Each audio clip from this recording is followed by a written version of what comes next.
ভারতের ৩,২০০ কিলোমিটার দূরের রাজ্য তামিলনাড়ুর নিয়ন্ত্রণ সরাসরি কেন্দ্রের হাতে নেওয়ার নীল নকশা যখন নরেন্দ্র মোদী সাজাচ্ছে, তখন হঠাৎ করেই যেন এক অদৃশ্য দেয়াল এসে দাঁড়ালো। থালাপতি বিজয়ের রাজনৈতিক ক্যারিয়ার যখন খাদের একদম শেষ কিনারায়, ম্যাজিক ফিগার ১১৮-এর চেয়ে মাত্র একটি আসন দূরে দাঁড়িয়ে তার পুরো দল যখন দিশেহারা, সেই রুদ্ধশ্বাস মুহূর্তে রাজভবনের সমীকরণ পুরোপুরি উল্টে দিলেন একজন নারী। ইন্ডিয়ান ইউনিয়ন মুসলিম লীগের নেত্রী এবং পেশায় আইনজীবী ফাতেমা তাহলিয়া নিজের একক সিদ্ধান্তে তামিলনাড়ুর পুরো ক্ষমতার চাবিকাঠি নিজের হাতে তুলে নিলেন।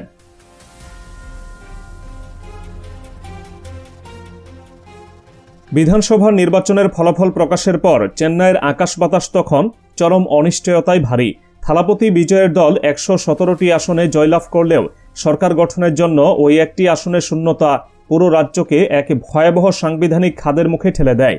ভারতের সংবিধানের ১৬৪ অনুচ্ছেদের আইন অত্যন্ত কড়া। রাজ্যপাল কেবল তাকেই সরকার গঠনের আনুষ্ঠানিক ডাক দেবেন, যার কাছে নিরঙ্কুশ সংখ্যাগরিষ্ঠতার প্রামাণ্য এবং অকাট্য নথি রয়েছে। এই একটি আসনের ঘাটতি পূরণ করতে না পারার সরাসরি অর্থ হল সংবিধানের ৩৫৬ ধারার প্রয়োগ, যার মাধ্যমে নির্বাচিত সরকারের বদলে রাজ্যে সরাসরি রাষ্ট্রপতির শাসন জারি হওয়া ছিল কেবল কয়েক ঘন্টার ব্যাপার।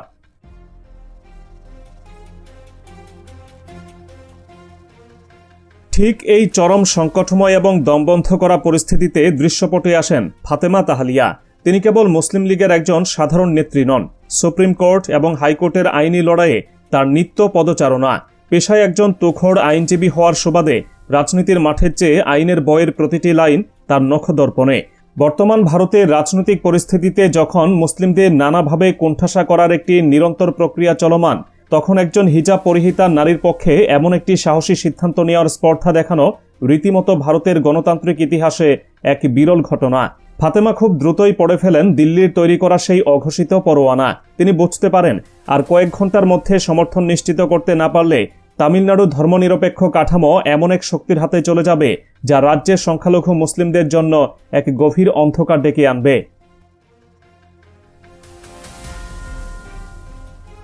চেন্নাইয়ে ইন্ডিয়ান ইউনিয়ন মুসলিম লীগের সদর দপ্তরে তখন এক থমথমে পরিবেশ। দলের প্রবীণ নেতারা যখন পরিস্থিতি পর্যবেক্ষণের পক্ষে এবং কোনো নির্দিষ্ট পক্ষে সমর্থন দেওয়ার আগে আরও সময় নেওয়ার কথা ভাবছেন, ফাতেমা তাহলিয়া তখন সরাসরি এর বিরোধিতা করেন। তিনি তার আইনি প্রজ্ঞা দিয়ে শীর্ষ নেতাদের সামনে একটি বাস্তব চিত্র তুলে ধরেন। তার বক্তব্য ছিল একদম সোজা সাপটা। আজ বিজয়কে সমর্থন না দেওয়ার অর্থ হল নিজেদের হাতে নিজেদের অধিকার ক্ষুণ্ণ করার পথ তৈরি করা। ফাতেমার এই জোরালো যুক্তি এবং আদর্শিক লড়াইয়ের অকাট্য রূপরেখা দলের অন্যান্য নেতাদের মনস্তাত্ত্বিক অবস্থান মুহূর্তের মধ্যে পরিবর্তন করতে বাধ্য করে। দীর্ঘ তর্কের পর শেষ পর্যন্ত মুসলিম লীগ তাদের দুটি আসনের নিঃশর্ত সমর্থন থালাপতি বিজয়ের হাতে তুলে দেওয়ার আনুষ্ঠানিক পত্রে স্বাক্ষর করে।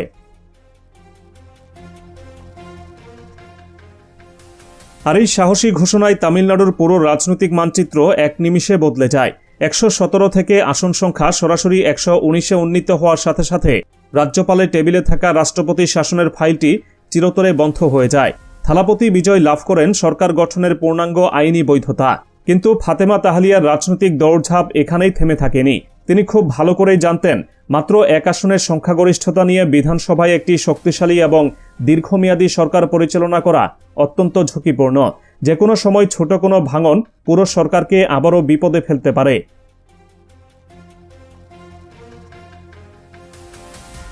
নিজের দলের সমর্থনের বিষয়টি নিশ্চিত করার ঠিক পরপরই তিনি যোগাযোগ করেন রাজ্যের আরেক প্রভাবশালী রাজনৈতিক দল ভিসিকে-এর শীর্ষ নেতৃত্বের সাথে।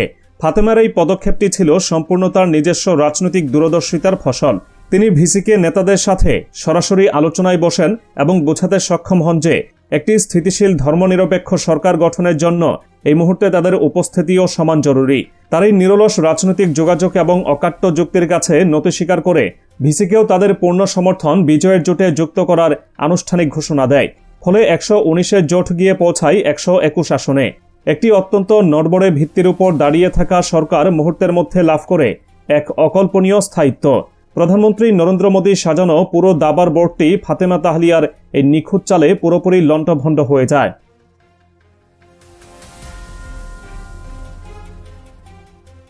গেল ১০ মে রবিবার বিকাল ৩টা চেন্নাইয়ের জওহরলাল নেহেরু স্টেডিয়ামের গ্যালারি তখন কানায় কানায় পূর্ণ।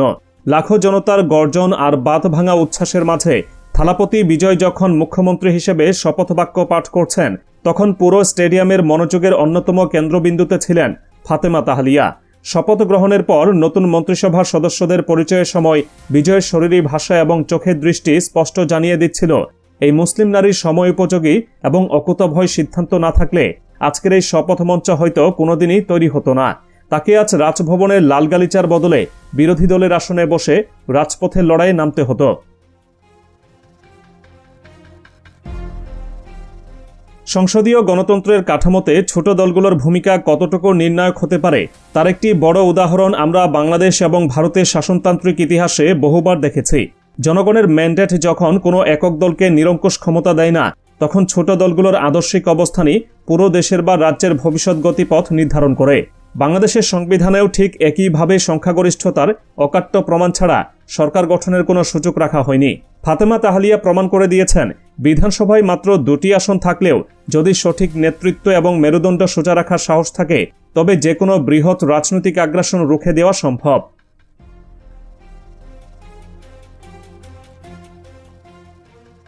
দক্ষিণ ভারতের মুসলিম সম্প্রদায় আজ যে গভীর স্বস্তির নিঃশ্বাস ফেলছে তার সম্পূর্ণ কৃতিত্ব এই লড়াকু নারীর।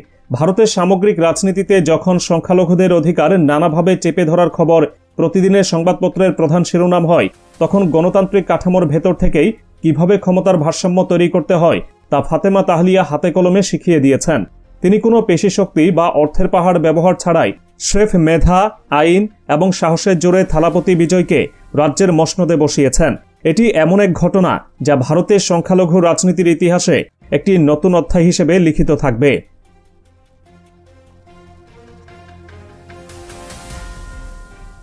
এই পুরো ঘটনাটি স্পষ্টভাবে বার্তা দেয় যে রাজনীতিতে সফল হওয়ার জন্য সবসময় সংখ্যাগরিষ্ঠতার প্রয়োজন হয় না। মাঝে মধ্যে এমন কিছু তীক্ষ্ণ মস্তিষ্ক এবং সাহসী পদক্ষেপের প্রয়োজন হয় যা পুরো রাষ্ট্রযন্ত্রের হিসাব নিকাশ পাল্টে দিতে পারে। ফাতেমা তাহলিয়া আজ শুধু ইন্ডিয়ান ইউনিয়ন মুসলিম লীগের নেত্রী নন, তিনি তামিলনাড়ুর রাজনীতির এক নতুন সুপারস্টার। হিজাব পরিহিতা একজন নারী যখন নিজের মেধা দিয়ে একটি রাজ্যের সাংবিধানিক সংকট দূর করেন এবং একটি ধর্মনিরপেক্ষ সরকার প্রতিষ্ঠা করে পুরো দক্ষিণ এশিয়াকে একটি বার্তা দেন, তখন তা সাধারণ কোনো রাজনৈতিক ঘটনা থাকে না। থালাপতি বিজয়ের এই নতুন সরকারের আগামী 5 বছরের শাসনকালেও ফাতেমার এই রাজনৈতিক প্রজ্ঞার প্রভাব অটুট থাকবে, যা তামিলনাড়ুর সাম্প্রদায়িক সম্প্রীতি এবং সংখ্যালঘু অধিকার সুরক্ষাকে এক নতুন মাত্রায় নিয়ে যাবে।